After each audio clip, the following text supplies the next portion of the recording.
بات بتاؤ نا، عاشق رسول کس کو کہتے ہیں؟ پتا چل جائے میرے آقا نے یہ کیا ہے، میں بھی ایسے ہی کروں گا، میں بھی وہی کھاؤں گا، میں بھی ویسے ہی کپڑے پہنوں گا، میں بھی کوشش کروں گا ایسے ہی بات کروں، میرا انداز ایسا ہو جائے۔ ارے ہونا یہ چاہیے کہ فنا اتنا تو ہو جاؤں میں تیری ذات عالی میں، جو مجھ کو دیکھ لے اس کو تیرا دیدار ہو جائے۔ امتی کو دیکھ کر پتا چلے کہ امتی ایسا ہے تو اس کے آقا کیسے ہوں گے۔ کہ اے علی، جب بندہ اللہ پاک سے گناہوں کی معافی مانگتا ہے تو اللہ پاک اس بندے سے خوش ہو کر مسکراتا ہے۔ بس اللہ پاک کے اسی مسکرانے کی وجہ سے میں بھی مسکرایا ہوں۔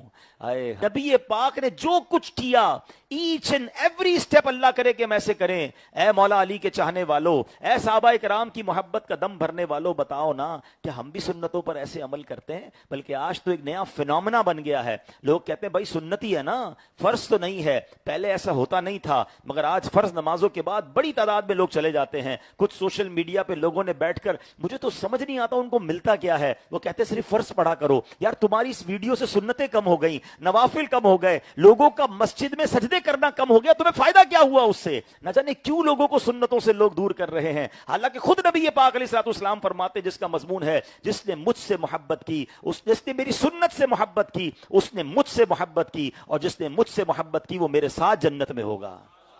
سنت تو آقا کے ساتھ جنت میں جانے کا راستہ ہے۔ اور ادھر لوگ کہتے ہیں جناب مولانا صاحب سنت ہی ہے نا، فرض تو نہیں، ہم جا رہے ہیں۔ ارے بھائی کیوں جا رہے ہو؟ سنت پر بھی تو عمل کرنا ہمارا کام ہے۔ کیا مولا علی سے زیادہ نیکیاں ہو گئی آپ کی؟ وہ تو قطعی جنتی ہیں، مگر یہ سنت نہیں تھی کہ گھوڑے پر بیٹھیں، اسی علاقے میں پہنچیں، ویسے ہی دعا کریں، ویسے ہی مسکرائیں۔ یہ کوئی سنت نہیں، یہ تو نبی پاک کا ایک واقعہ تھا۔ مگر سنتوں کے علاوہ صحابہ تو یہ بھی کیا کرتے تھے کہ پیارے آقا نے جیسے جیسے کوئی کام کیا۔ ایک صحابی کے بارے میں آتا ہے کہ وہ ایک درخت کے پاس سے گزرے تو سر جھکا کر گزرے۔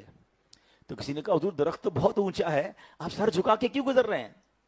تو کہا مجھے کو اور کچھ نہیں پتا، ایک بار پیارے آقا کے ساتھ یہاں سے گزرا تھا، یہ درخت چھوٹا تھا، اس وقت یہ درخت چھوٹا تھا تو پیارے آقا سر جھکا کے گزرے تھے، بس میں تو کسی کی ادا کو ادا کر رہا ہوں۔ صحابہ کو زیادہ پتا تھا، یا آج کے یوٹیوبرز کو پتا ہے کہ جناب سنت کرنے کی کوئی ضرورت نہیں ہے؟